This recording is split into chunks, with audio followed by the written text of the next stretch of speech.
Welcome to 30 days hair care challenge. ఈరోజు day 3. Oil పెట్టుకోవడం అంటే కేవలం జుట్టుకి ఆయిల్ రాయడం మాత్రమే కాదు. ఎంత ఆయిల్ పెట్టుకుంటున్నాం అనే దానికంటే ఎలా ఆయిల్ పెట్టుకుంటున్నాం అనేది ముఖ్యం. సో నేను ప్రిపేర్ చేసిన ఆయిల్లో కొంచెం క్యాస్టర్ ఆయిల్ యాడ్ చేస్తున్నా. ఫస్ట్ ఒక కాటన్ తీసుకొని దాన్ని ఆయిల్లో డిప్ చేసి మనం స్కాల్ప్కి అప్లై చేసుకోవాలి. కంప్లీట్ స్కాల్ప్కి అప్లై చేశాక మన ఫింగర్స్తో జెంటిల్ స్కాల్ప్ మసాజ్ చేసుకోవాలి. ఇలా మసాజ్ చేయడం వల్ల బ్లడ్ సర్క్యులేషన్ బాగా పెరిగి హెయిర్ గ్రోత్ కూడా బాగా అవుతుంది. నెక్స్ట్ ఒక ఇంపార్టెంట్ విషయం, చాలామంది వెనకాల స్కాల్ప్ని నెగ్లెక్ట్ చేస్తారు. సో దాన్ని నెగ్లెక్ట్ చేయకుండా వెనకాల స్కాల్ప్ని కూడా ఫింగర్స్తో మసాజ్ చేసుకోవాలి. అండ్ హెయిర్కి మొత్తం ఆయిల్ అప్లై చేశాక 1 or 2 hours మాత్రం ఉంచుకుంటే చాలు.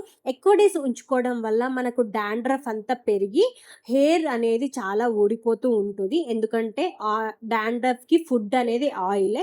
సో ఎక్కువ రోజులు ఉంచుకోవద్దు. ఆయిల్ పెట్టుకున్నాక దువ్వకుండా జడ కానీ కొప్పు కానీ వేసుకోవాలి. అండ్ నెక్స్ట్ డే 4 వీడియోలో shampoo, hair mask and hair conditioner ఎలా అప్లై చేయాలో చూద్దాం. సో ఇలాంటి hair care tips, hair care videos కోసం నా ఛానల్ని సబ్స్క్రైబ్ చేసుకోండి.